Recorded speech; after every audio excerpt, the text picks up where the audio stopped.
بسم الله الرحمن الرحيم الحمد لله رب العالمين وصلى الله على محمد وآله الطاهرين. It's a pleasure and honor for me to be able to share a few hours with you, brothers and sisters. So in the next 1 or 2 days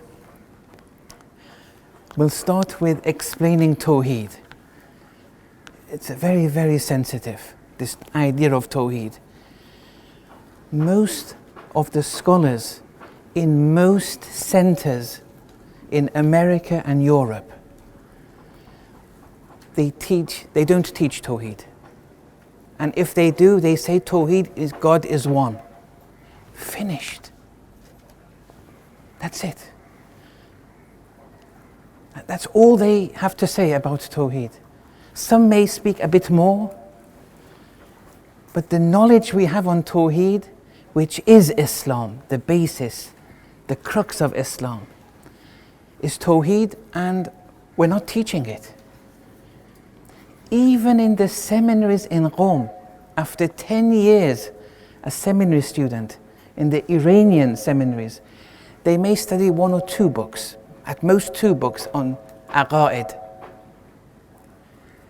And still Tawheed is lacking. Whereas everything in Islam has to come from Tawheed. But if you think Tawheed is God is one, full stop, how are you going to get wudu out of Tawheed? How are you going to get akhlaq, ethics, out of Tawheed? How are you going to get doctrine out of Tawheed? So we believe all our fiqh, all our ethics, all our aqa'id, it comes from the reality of Tawheed. We believe that. The fact that our scholars are lacking in this area, that's another issue. But we have to go after it. A kafir also has akhlaq. Some of them are generous, they're forgiving. They may be even more forgiving than Muslims. It's possible. A kafir also has akhlaq. And then we may satisfy ourselves and be maybe self-conceited. If we have a bit of akhlaq, we think we're good.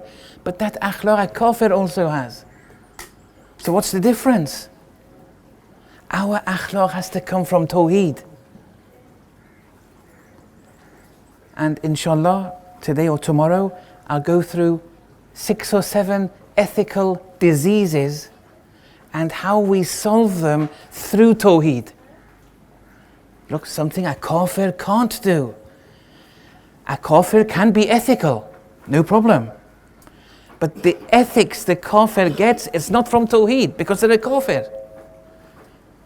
We have to get it from Tawheed.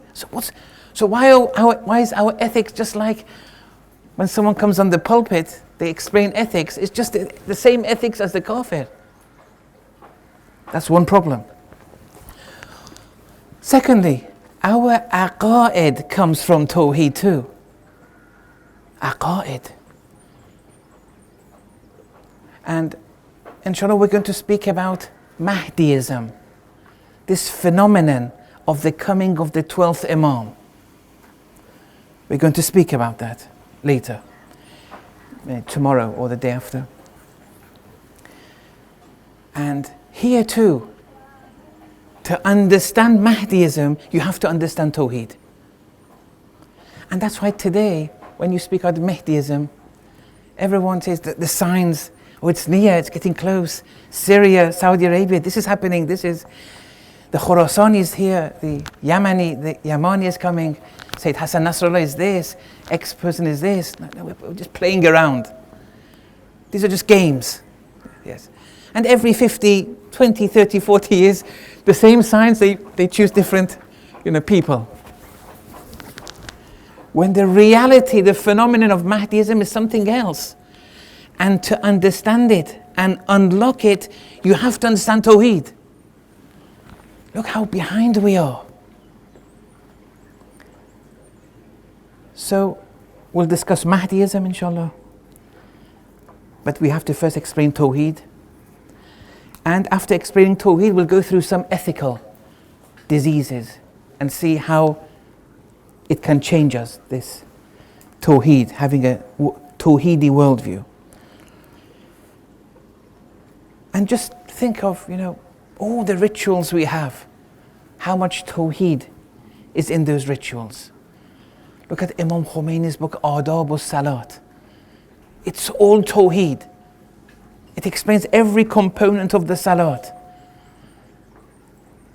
And it shows how Tawheed is manifested in the Salat. And if someone has that, they're going to be very strong Tawheedi people if they do the Salat in that way. And this is a problem we're having. The Muslims, the major problem we have is there's no Tawheed in this religion of Tawheed. That's the problem. Okay. Now, this way I want to explain Tawheed. I've spoken about Tawheed, I have videos and everything. But this approach is a new approach, inshallah. Because sometimes people, they come for the first time or they've listened to previous speeches. I want to give something new. Okay, so when you look in this world around us, and please feel free, if you have any questions, just let me know. Because this understanding Tawheed is very important. Although I'm here during the day, whoever has questions, just call me, I'm at your service. Yes, even if one of you truly understands, yes, I've done my homework, because then that one can explain it to others. Yes, either in English, in Swahili, whatever. So when you look at things around us in this physical realm, imagine any two things, X and Y. Two things that we can see. In this world, how are two things related with one another? How many ways can two things be related to one another in the physical realm? They say there are three ways. Let's see what they are, and then we want to see our relationship with Allah subhanahu wa ta'ala. Is it one of these three or not? So sometimes X and Y, they're identical. Exactly. So imagine X is Peter, and Peter has a cousin called Jane. Peter and Jane. So if we say X is Peter, and then say Y is Jane's cousin, here X and Y are identical. Whatever you say about Peter, it applies to Jane's cousin. That's correct? Imagine they're cousins, for example. If you say Peter is X, and Y is Jane's cousin. So X equals Y. They're identical. All the attributes that apply to X, exactly they will apply to Y also. That's one form of relationship, but that's a relationship of being identical. In mathematics, for example, they put the equal sign. Or even in mathematics, they have the three hyphens. It means exactly the same, yes. Sometimes no. X and Y are mutually exclusive. They're two separate entities. They're mutually exclusive from one another. For example, Peter and Jane. These are two different entities now. You have Peter on one side and you have Jane on the other. The attributes of Peter now, you can't apply them to Jane. And the attributes of Jane, they don't apply to Peter. Roughly, approximately. This we say, these are mutually exclusive. Like this table and this bottle of water. This pair of glasses, for example, and this robe. These are mutually exclusive. So what the attributes of this is different to the attributes of this robe, and so on and so forth. The simple example being Peter and Jane. Sometimes there's another form of relation we have. where X is a subset of Y. Okay? For example, X is Peter and Y is, for example, the human population, or the population of Tanzania, or the population of Iran. Imagine if Peter lives in Iran. Peter, X, is a subset of Y. Y is a greater population, of which Peter is part of that. This is also a relation. There's a relationship here. Now in this relationship, X doesn't equal Y, because X is Peter, Y is the human population of Tanzania. So they're not identical. But X and Y are not mutually exclusive either. There's a commonality here. Peter is not mutually exclusive to the population of his country. He's part of it. So you can't say Peter and the human population are mutually exclusive from one another, like this and this. Peter is an application of one example, one application, one part of a greater whole. He's part of that. He's an application of that. He's, as they say in Arabic, is one mistaq of that human population. And in this relationship, if there's no Peter, the human population lessens by one. Or, for example, another example is a glass of this bottle of water is a subset of an ocean. This sea here. This is a subset of the sea. Now, if there's no bottle of water, like, for example, I've taken from that sea, but if we don't have this, the sea here will lessen. When an application of the whole doesn't exist or is taken away, the whole lessens by that much that you've taken away. So Peter is one application of the human population. If there's no Peter, the human population will decrease by one. So that's a third kind of relationship here. Now, we want to know that the relationship between us and Allah, is it one of these three or not? Are we identical to Allah? Are we mutually exclusive to Allah? Or are we a subset of Allah, like Peter was a subset of the human population? What is our relationship? Any questions so far? It's very okay. Are you sure? Okay. Now, here, now we want to say that X is me, human being, and Y is Allah. Is this X and Y? What's the relationship between me, X, and Allah is Y, for example? Is the relationship between X and Y one of these three? Well, if we say X equals Y, that's problematic, because Allah is infinite and we are finite. We're limited beings. If we say we are mutually exclusive to Allah,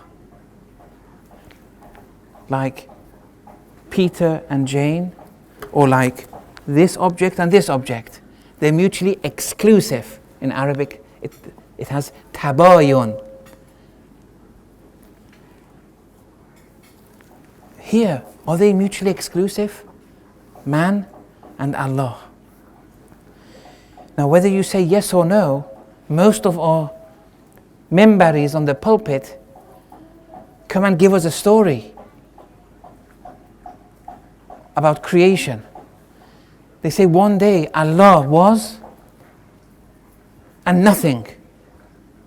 And then Allah created something out of nothing. Look, in this story, what they are doing subconsciously is saying, we are mutually exclusive from Allah. And if you do that, you've limited Allah. When you say these two are mutually exclusive, this has things, this doesn't. This has things, this doesn't. So they're both limited. Whenever two things you say are mutually exclusive to one another, both of them are you've limited them. This common story is given. They've got it from Judeo-Christianity, this understanding of Tawheed. It's wrong. Where there's Allah and nothing else. But the first problem is non-existence is impossible. This is a self-evident truth. Is there anything labeled as non-existent? No. Can you point to something? This is non-existence. It's impossible. It's a non-reality. That's the first problem. When they say there's God, even in Iran we have this story for the children. Once upon a time there's Allah and nothing. Then Allah creates something out of nothing. That's the second problem. How can you create something out of non-existence? Non-existence isn't. It's impossible. We don't have it. What do you mean you create existence from non-existence? This is a contradiction in terms. You see? This is a problem. It's a very serious problem. And even if we accept that we have Allah on one side, non-existence, then from non-existence Allah creates existence, okay, that thing which Allah has created now would be mutually exclusive to Allah. Why? Because it's come out of non-existence. So it has to be mutually exclusive to Allah. Therefore you've limited Allah. You've limited Allah. Now this was a very aqli, rational process I've gone through here. But we have ahadith too. That someone said Allahu Akbar. And Imam Sadiq said, what does it mean? Allahu Akbar. The companion said, it means Allah is greater than all things. That's it. Imam Sadiq said, Haddattahu. This is in Al-Kafi, this hadith is. He said, you've limited Allah. The brother only said, the companion only said that Allah is greater than all things. Was he lying? It doesn't seem like that. Isn't Allah greater than all things? Yeah, of course He is. So what's the problem here? He said, you've limited Allah. Then he continued with this companion. He said, is there anything for Allah to be greater than? Allahu Akbar. Do we have anything to say Allah is greater than that thing? Look, what does it mean? That companion was saying Allah is on one side, then we have creatures on the other side, and that Allah is greater than all of them. This kind of understanding is that mutual exclusivity. That we have Allah and we have creatures which are mutually exclusive to Allah, but Allah is greater than all of them. Imam Sadiq alayhi salam said, do we have anything to say that Allah is greater than all those in the first place? Now, what does this mean will come later, but have that in your mind for now. So when you say X and Y, a human or creature, creation, and Allah subhanahu wa ta'ala, when you say they are mutually exclusive, you've limited Allah. You have to have that in your mind for now. The third is where X is a subset of Y. Are we, human creation, are we a subset of Allah? Remember with the cup of water or a wave and the ocean. The wave was a subset of the ocean. If there's no wave, the ocean would lessen by one wave. Peter is a subset of the human population. If there's no Peter, the human population would lessen by one person, for example. Is that the relationship between us and Allah? If there's no me, would Allah lessen? That would be a deficiency again. It would be a deficiency if you say Allah lessens. Then that lessening, you can't attribute lessening to Allah subhanahu wa ta'ala. Especially when you believe He's infinite and so on and so forth. It's an imperfection. And so it seems that none of these three relationships that we usually see in this realm pertaining to the senses, none of them apply to us and Allah subhanahu wa ta'ala. So what's the relationship then? How are we related with Allah? What's the relationship between us and Allah? We have a very important prophetic saying where the Holy Messenger sallallahu alayhi wa sallam has said, Man arafa nafsa faqad arafa rabbah. One who knows one's soul, one's self, has known one's Lord. And the late Ayatollah Hassan Zada Omani has given an interpretation of this hadith, 100 interpretations from this one hadith. 100 different meanings of this one hadith. One of them is about the relationship between creation and Allah. So if you know yourself, you know Allah. In which capacity? You can think of many. He brought 100, you may find 1,000, for example. So here with this instruction, let's start with ourselves. Let's go inside, introspect in our mind at least, and see what do we find in ourselves. Let's look at relationships in ourselves. And then that may hold a clue as to what our relationship with Allah is. Okay. Let's say X and Y, so we're introspecting now.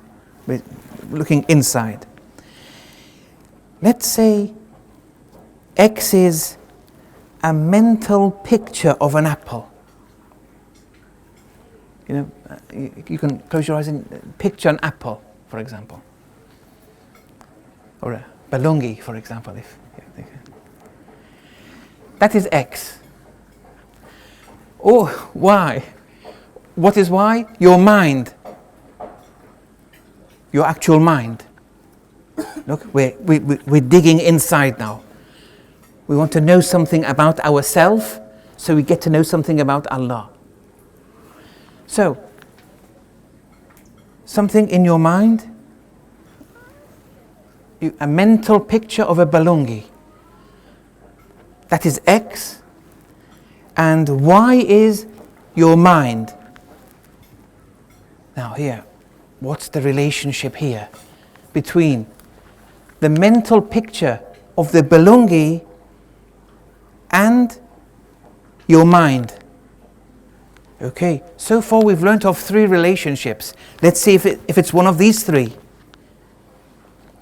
Is the mental picture of the balungi, is it identical to your mind? What do you say? No. Well done. They're not the same. They're not identical. One is the mind. The mind is very general. One is a balungi. So they're not identical. Are they mutually exclusive to one another? What do you say here? Yes. Yes. I only see one brother saying no, and he's correct. They're not mutually exclusive either. It's like the human, Peter, and the human population, they weren't mutually exclusive. But here, why is the mental picture of the balungi and your mind, why are they not mutually exclusive?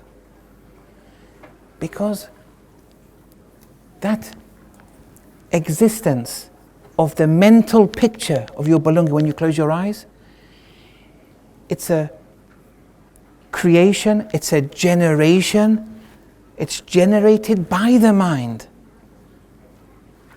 That means when the mind generates a balungi in your mind, the stuff that mental picture of the balungi is made out of is the mind.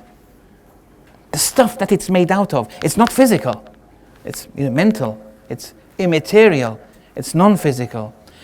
But it's generated by the mind.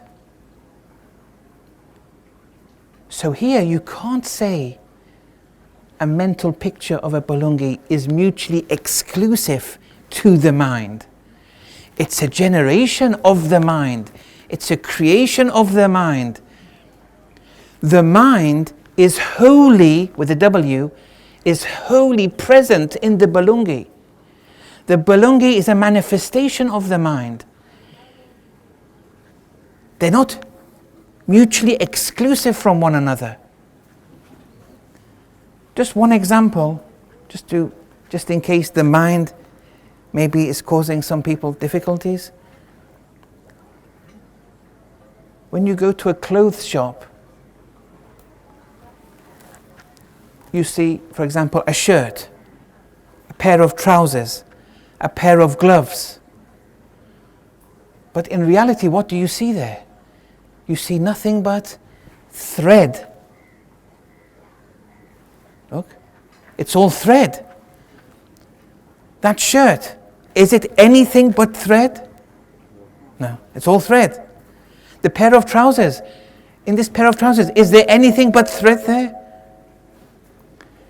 You can't say that the pair of trousers is mutually exclusive to thread, because it's the stuff that the pair of trousers is made out of, it's all thread. So you can't say they're mutually exclusive. They're not separate. And this pair of trousers is generated by thread. It's made by the thread. Now with the clothes shop, that's a bit of just to help us with the mind. That's much more exact. The example of the mind here is a very precise. The mind is really generating that mental balungi in your mind. You can, for example, generate one now. You just close your eyes, you can just generate a mental picture of a balungi. Look, you've generated it. The mind has generated it. And the stuff that mental balungi is made out of is the stuff of the mind. It's not something separate. So the mind is wholly present in every atom. Well, not atom, because atom is physical. In every part of that mental balungi, this mind is present in that. I'm not sure is that understood. This is the important point. Are there any questions here?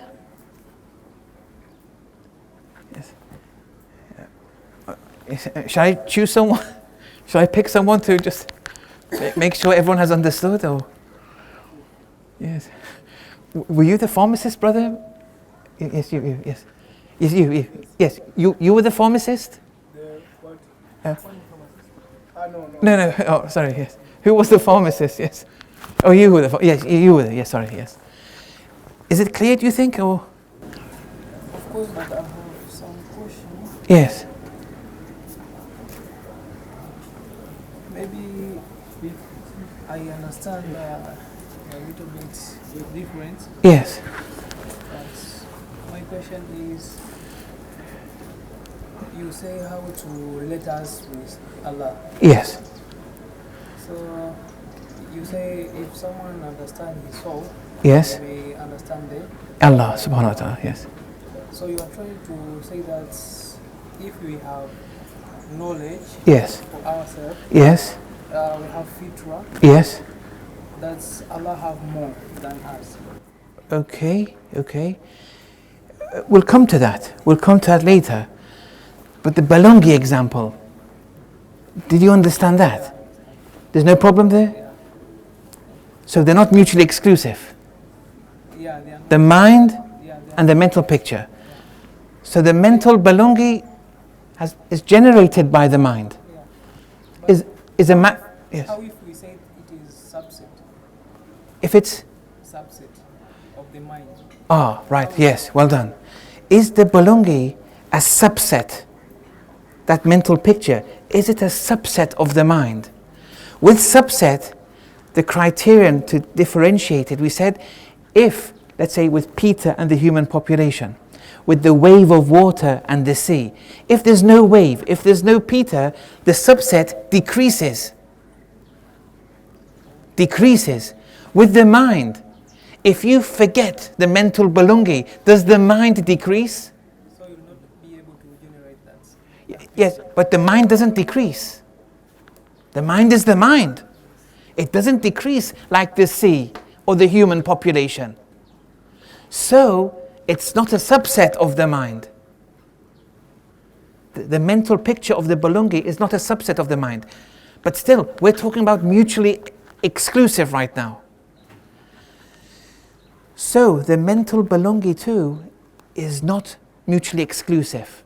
That mental Balongi, all of it, completely, the whole existence of the mental Balongi is made out of the same substance as the mind.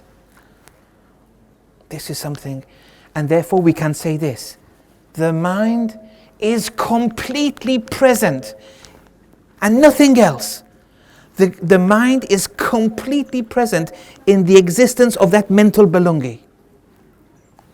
This is a very important statement here. The reason I keep on stopping because I want everyone to understand this. If we don't understand this, we're going to cause problems. Look, we want to discuss Mahdawiyya. This one point is crucial. I'm going to give many examples, even verses of the Quran, everything.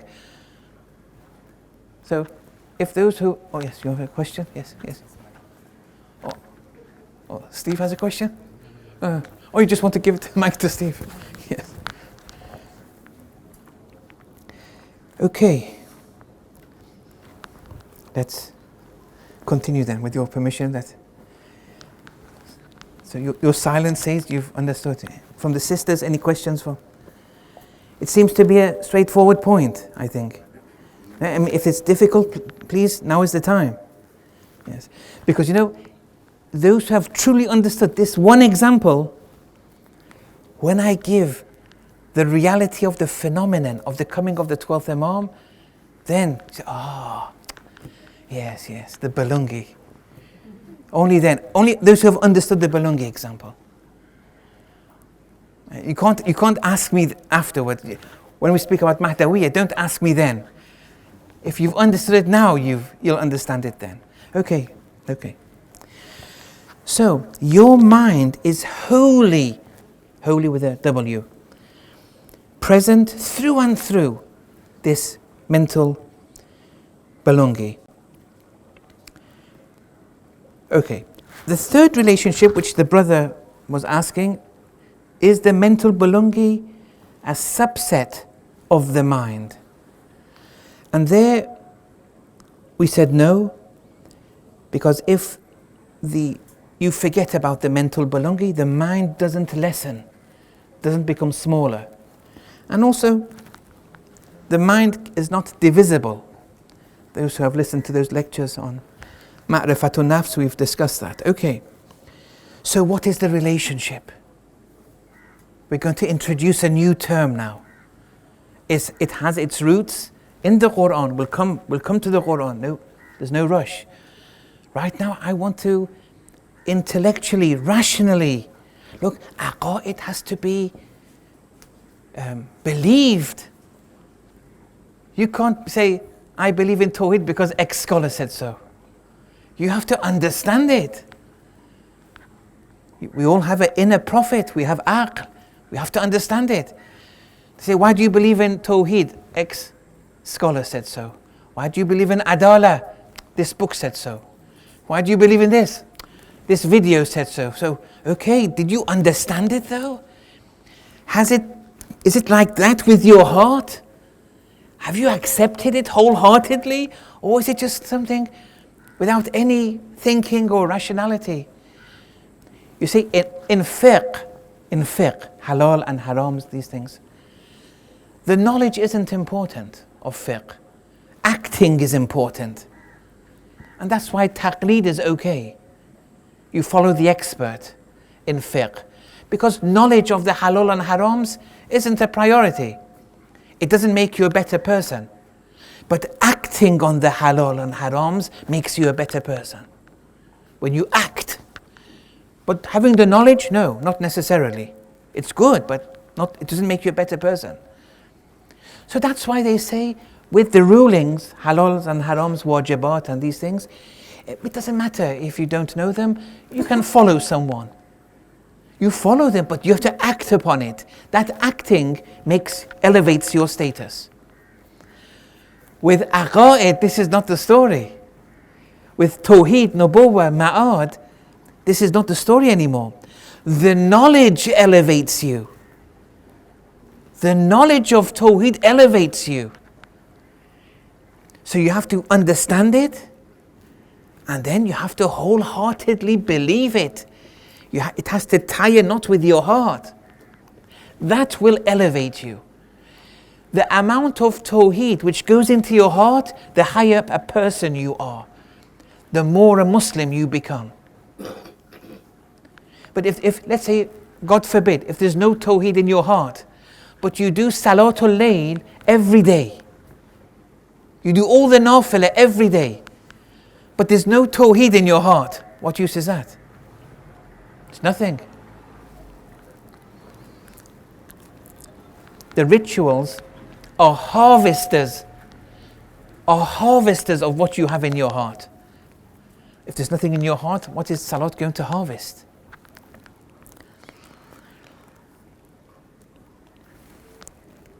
Get a piece of hair, it's gone in my mouth. Yes, so we have to understand this wholeheartedly. We'll come with the verse of the Quran too. But even the legitimacy of the Quran is based on aql. If you don't have aql, the Quran loses its legitimacy before you. What are you doing reading it without aql? The proof of the Quran is through aql. Okay, now we're going to introduce a new term now. And that new term is something called encompassment. Encompassment. I'm not sure what the Swahili is. Do we have? What do you say in Swahili? Something which encompasses something.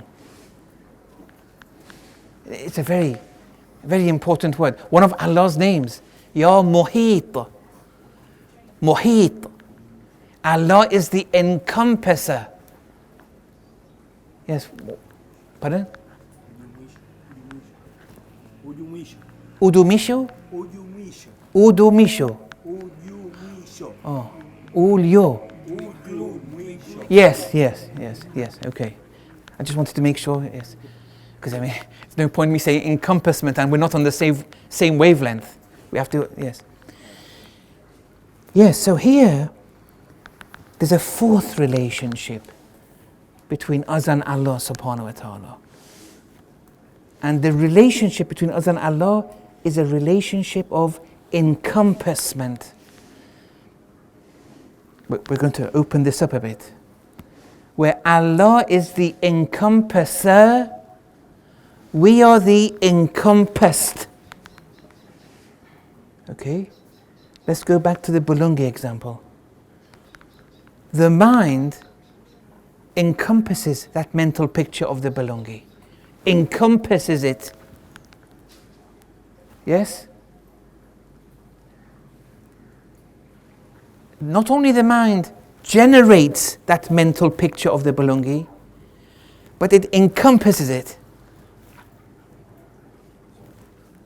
I.e., that mental Bulungi is totally encompassed by the mind. We said the very fabric of the mental Bulungi is from the stuff of the mind. It's totally encompassed by the mind. But the mind is the encompasser. The Bulungi is the encompassed. Man arafa nafsa faqad arafa rabba. Where did we get this help from? We went inside ourselves. We dissected our mind a bit. There are 100 of these exercises. 100 ways you can get to know Allah in different capacities by just knowing yourself. Yes? Can you give us a more an example of this encompassment? So let's say the mental image in my mind of the Bulungi is, let's say, green in color. Is what? So let's say the mental image of Yes. the Bulungi Yes. in my mind is green in color. Right. But I have the ability in my mind to change it to red. Okay. Would that be a small example of the encompassment of the Bulungi mental image of it? Yeah, I mean, you've just added a second example. That's okay. Right. It doesn't matter what color the Bulungi is, green or red. But what is encompassing it? It's the mind. The mind is generating it. The very existence of that mental Bulungi, it's all the mind. That's what we mean. Now let's say you want to now change the Bulungi into a red one. It doesn't make a difference. Yes, the same principle holds. Thank you very much for that. I think this is time for a break, I think, because it's given tea here. Okay, we'll stop here. It's a pity to have cold tea. Yes. Okay, wa sallallahu ala Muhammad wa ala tahirin. Yes.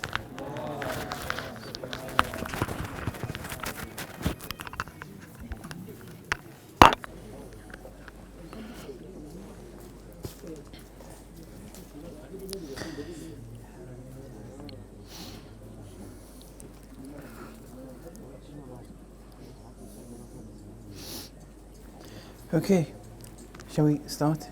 Okay, Bismillah ar-Rahman ar-Rahim. Alhamdulillah Rabbil Alameen. Okay, so we've introduced a fourth relationship between a human creation of any type and Allah subhanahu wa ta'ala. And we've called it the relation of encompassment.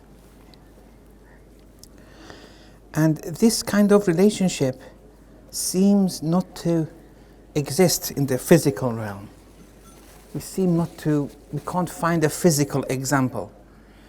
The mind example was a very good example, but that's inside us. A physical example we can't think of. Even the thread example I gave, yes, even that, although it helps us to understand how every piece of clothing is nothing but thread, but the thread doesn't generate the clothing. Someone from outside is doing all the work. But to understand that every piece of clothing, it's nothing but thread. In that sense, it helps us. But the mind example is the best example we can think of in relation to this encompassment. Okay. Now, let's go through a few verses of the Holy Quran now. هو الأول والآخر والظاهر والباطن. Allah is the first, the last, the outer and the inner. Look. How are you going to understand that? Let's go to the clothes shop first. A pair of trousers is nothing but thread. It's first, it's last part, it's outer, it's inner. The pair of trousers, it's all thread. Here, Allah is the first, the last, the outer and inner of anything. Look. Now, come to the Balungi example. The outer, the inner, the first, the last of that mental picture of the Balungi, it's all the mind. There's nothing mind-free in the mental Balungi. It's all the mind. The mind manifested it, the mind generated it, and the existence of the mental Balungi, it's all the mind. Now when we say Allah is the first, the last, the outer and the inner, okay, Allah is a name. What is this name referring to? Which is, with any given thing, it's the first, the last, the outer and the inner. We'll mention that in a minute. وَنَحْنُ أَقْرَبُ إِلَيْهِ مِنْ حَبْلِ الْوَرِيدِ. We're closer to the human than the jugular vein.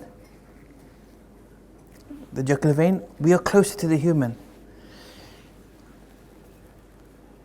Let's go to the clothes shop example first, then we go to the Balungi. In the clothes shop, with a pair of gloves, is the thread closer to the pair of gloves than the pair of gloves itself? Think about it. The pair of gloves is nothing but thread. It was for all thread, then it's given a name, a pair of gloves. But it's all thread. Now we're a human being. My name is Farooq, for example. Allah is closer to me than a given part of me. Because هو الأول والآخر والظاهر والباطن. It's nothing but Him. Allah generated me, He manifested me, and I am nothing but Him. A manifestation of Him, of course, but we'll come to that in a minute. Or in another verse, وَأْلَمُوا, acknowledge, أَنَّ اللَّهَ يَهُولُ بَيْنَ الْمَرْءِ وَقَلْبِهِ. Allah is positioned between a human being and their heart. How can someone be positioned between you and your heart? It's not possible. It's you. But He is هو الأول والآخر والظاهر والباطن.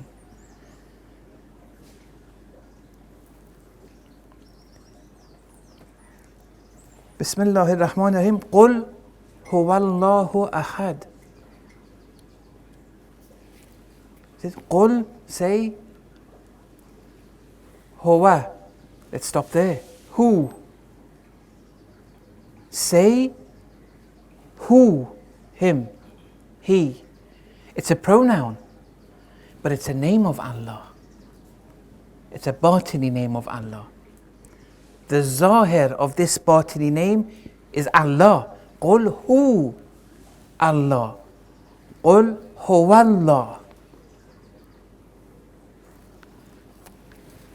Say Him. Finished. We don't have anything but Him. Like the clothes shop, like the mind and the Balungi example. It's all Him.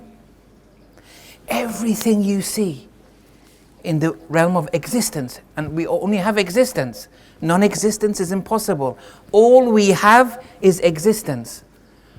One of Allah's names is Ya Mawjood. You're mawjood. And you know, with Allah's names, they're specific to Allah. No one else has a share of it. Only Allah. So when Allah is mawjood, it means Allah exists. Allah, one existent, Allah. Nothing else exists. We only have one existent, Allah subhanahu wa ta'ala. You're mawjood. It's in the du'as. It's in Nahjul Balagha. In Du'a Mujid. Allah is existence. Pure existence. Allah is a name. It's like saying Peter, Farouk. But you have to open it up. What's the reality of this name? Pure existence. Can you find anything which is existence free in this realm of existence? It's impossible. It's impossible. Non-existence is impossible.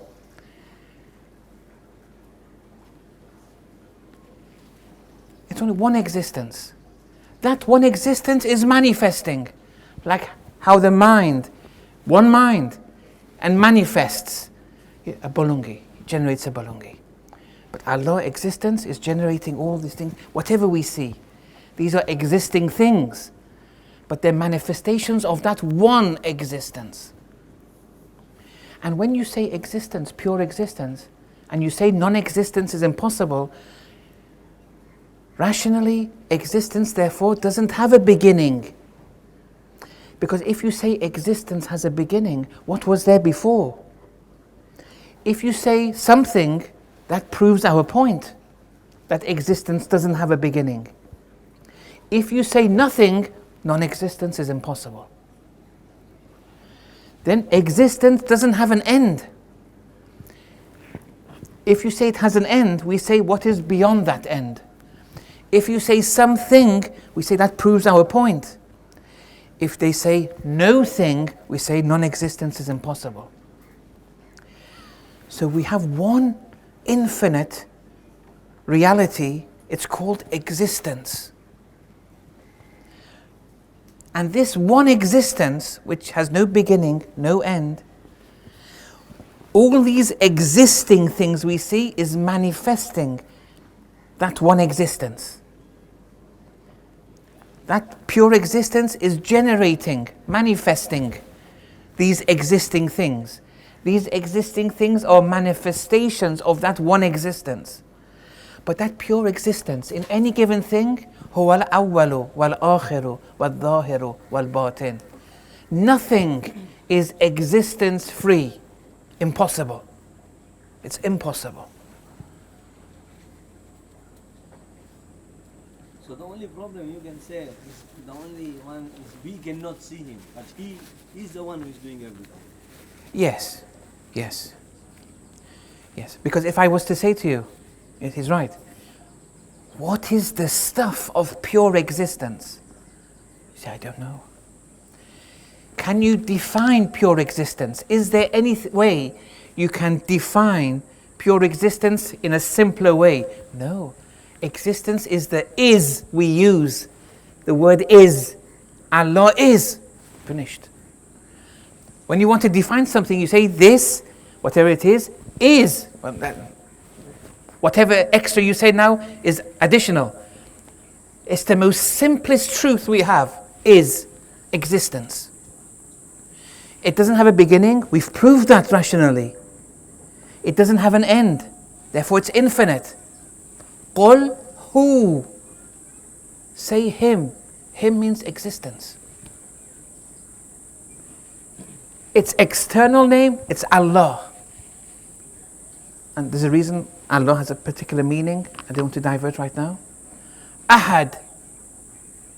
One. When something's infinite, it's one. We'll explain what's the difference between Wahid and Ahad. It's a very subtle difference between these two.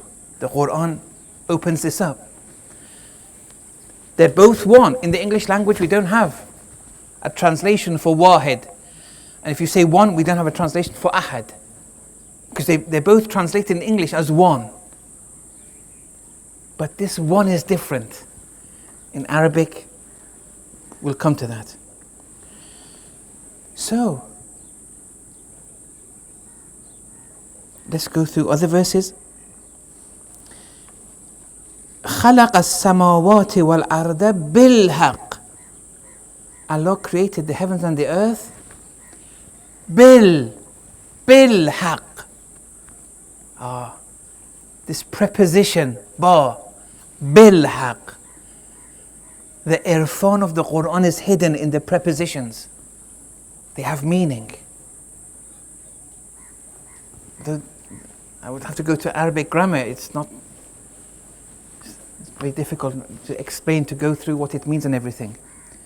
But this ba, in Arabic they call it the ilsaqi ba, with a sad. A rough translation in English would be the ba, the preposition ba, the ba of fabric. Fabric with this meaning.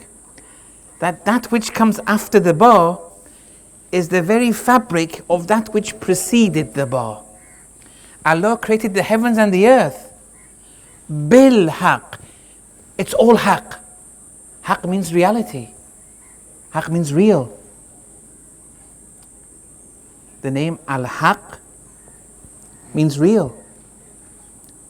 So the heavens and the earth, the very fabric of them is reality, is existence. And in the verse, Inna Allaha, verily Allah, Huwa, He, Al-Haq, is Al-Haq, Allah is Al-Haq, Allah is reality, Allah is existence. Al-Mubin, very clear. Look, Huwa Al-Haqqul Mubin. Inna Allaha, this Allah is Al-Haq Al-Mubin. Al-Haq, the reality, and it's the clear. What more clear than existence? It's the most self-evident reality we have, existence. You see, you're mawjood. So, قُلْ هُوَ اللَّهُ أَحَدٌ. That this ahad, Allah, who is pure existence, has no beginning, has no end, is infinite. Infinite, there's only one. You can't have two things, in the realm of existence and say they're both infinite. If you do, one is limited. And those two, at the end you say, do they exist or not? You say yes. Okay, they're manifestations of the existence, pure existence. Even this physical realm, the physical realm, keep on going. Keep on traveling in space, keep on going. Does it come to an end? No. Well done. Why not? Because then, if it comes to an end, what is there beyond that? There's no end, even in the physical realm. But we shouldn't be surprised because the physical realm is a manifestation of existence. When pure existence is infinite, yes, you can expect its manifestations to be infinite. In Ayatul Kursi, لا تأخذه سنة ولا نوم. Allah doesn't sleep because the Judeo-Christian God slept on the seventh day. When you switch this on, I have an echo now. Yes, yes, it's okay. It's okay. Yes. No, it's okay. Yes. I just feel there's an echo. He slept on the seventh day. That means you have Allah, pure existence, and this pure existence is not manifesting. Sleeping means an absence of manifesting. We believe that pure existence, moment to moment, since pre-eternity to post-eternity, is manifesting. If you say pure existence for a moment sleeps, I have the right to say, so no, I'm after something more perfect. You've attributed deficiency. This God is sleeping. Coming back to the mind again, the mind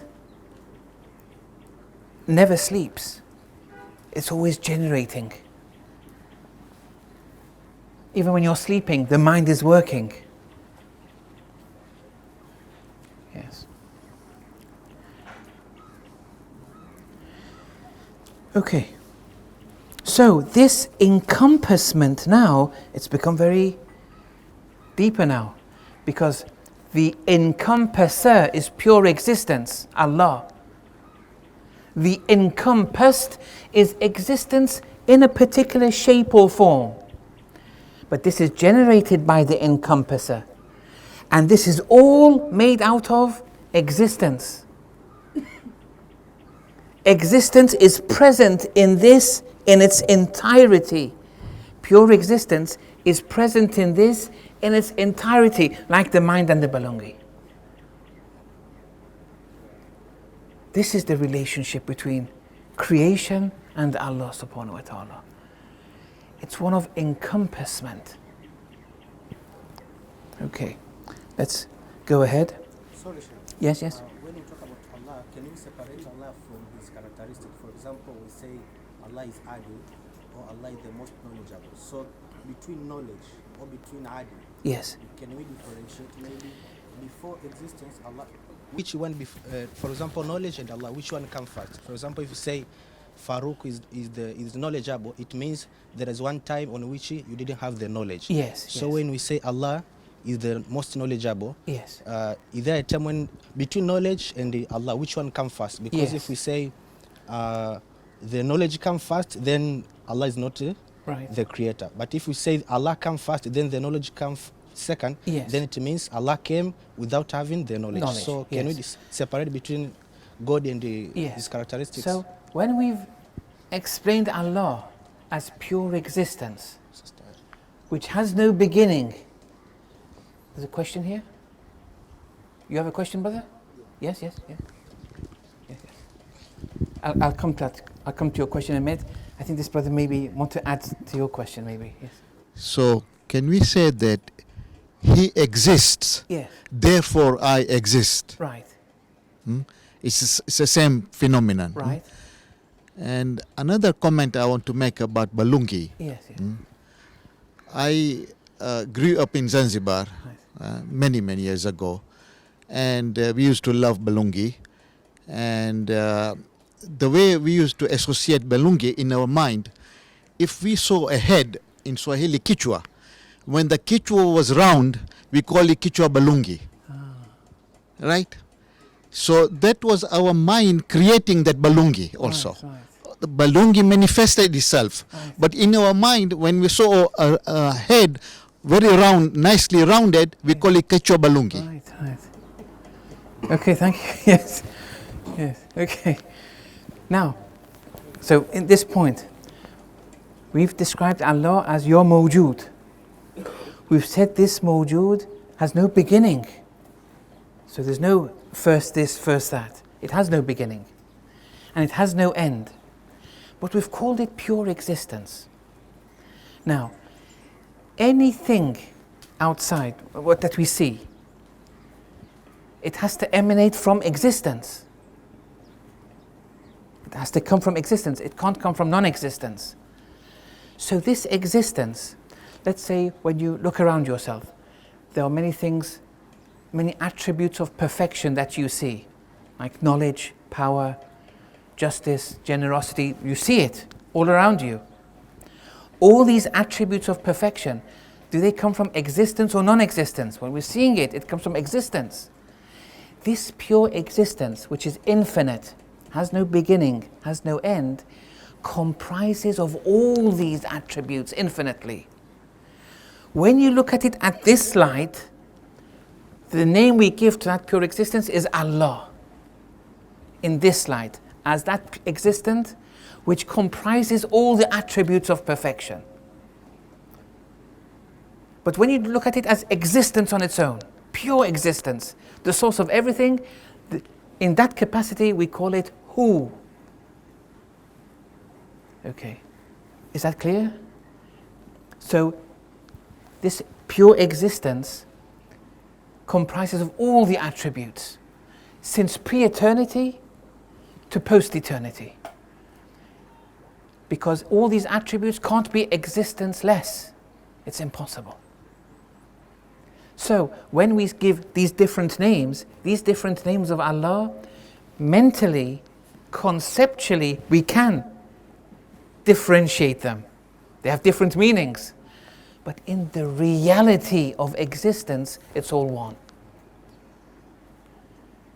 In the reality of existence, this thing, it's all referring to one reality.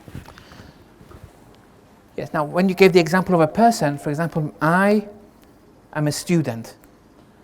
I eat, I drive. It's all referring to I. But since I'm limited, it has a beginning and has an end.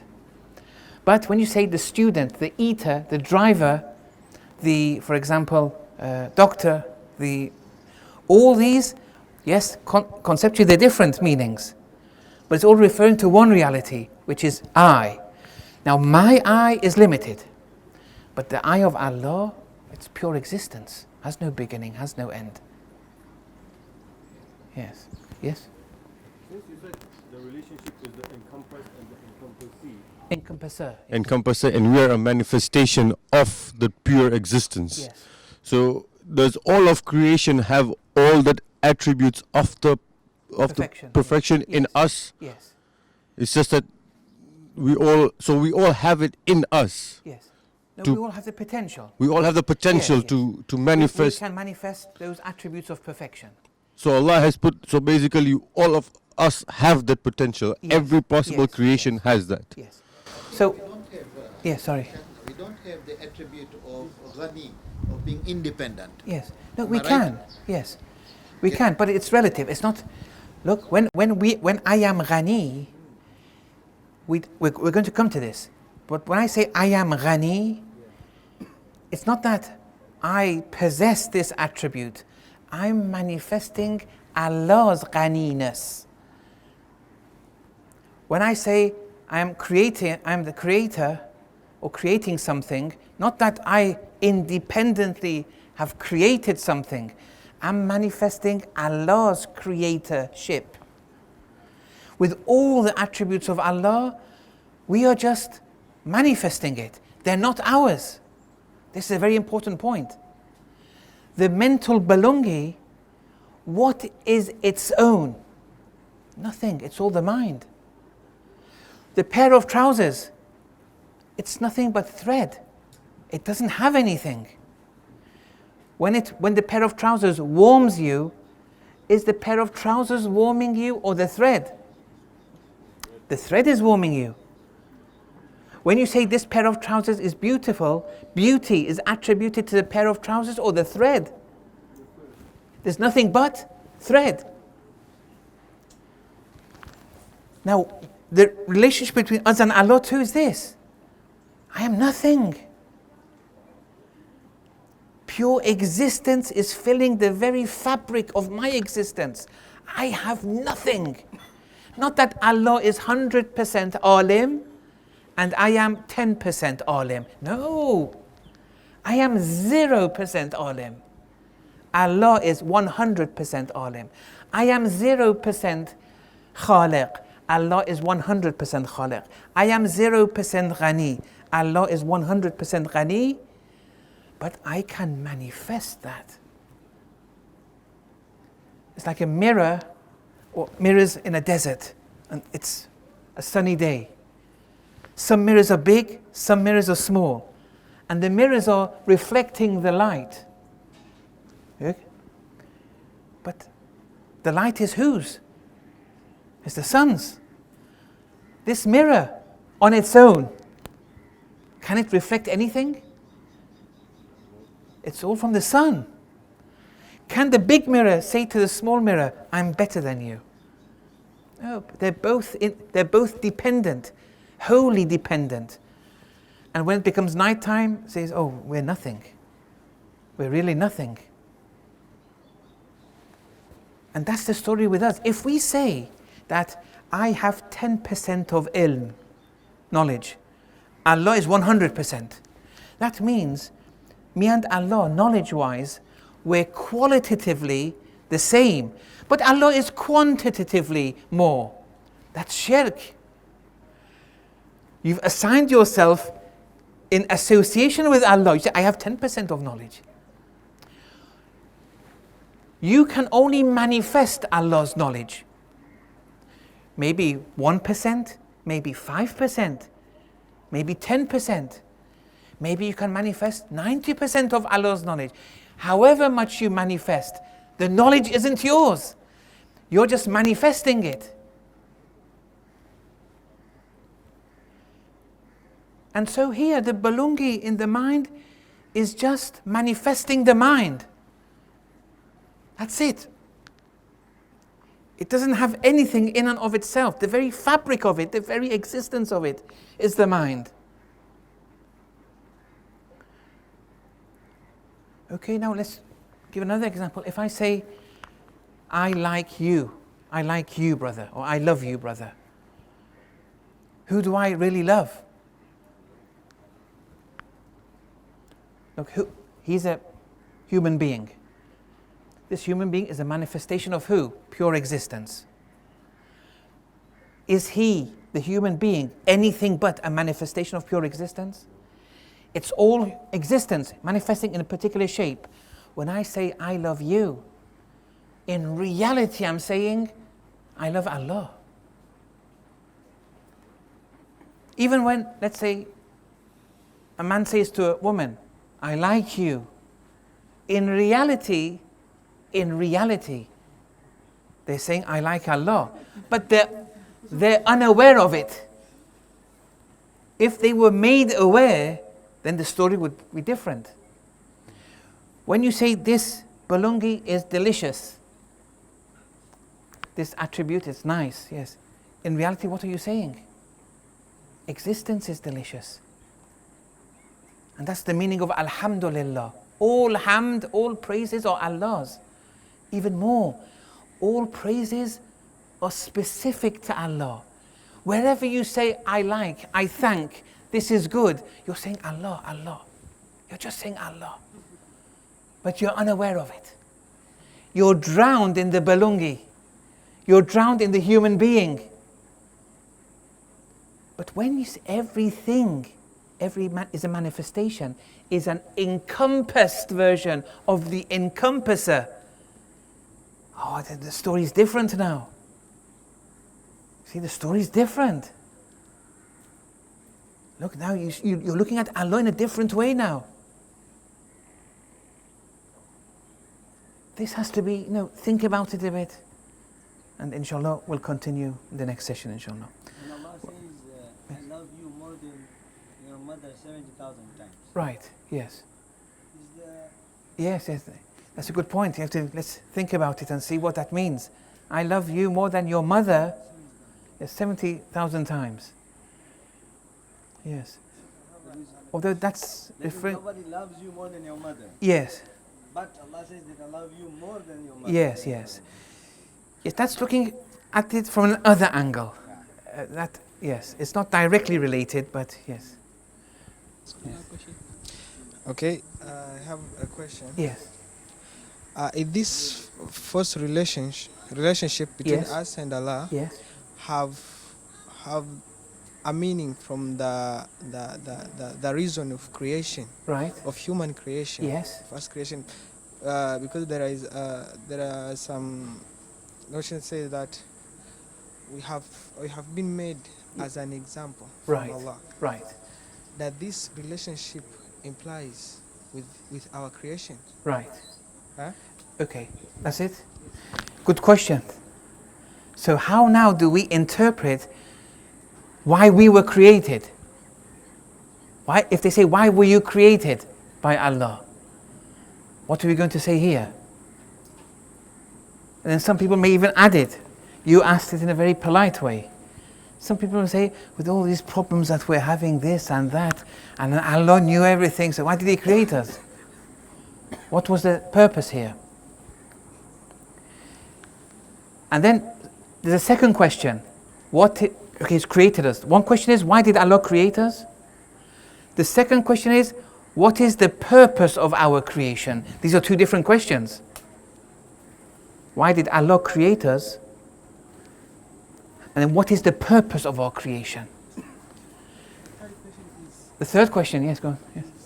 That is our creation Yes. relate with this fourth relationship? Yes. Yes, it is. It is, but we have to understand these two questions first.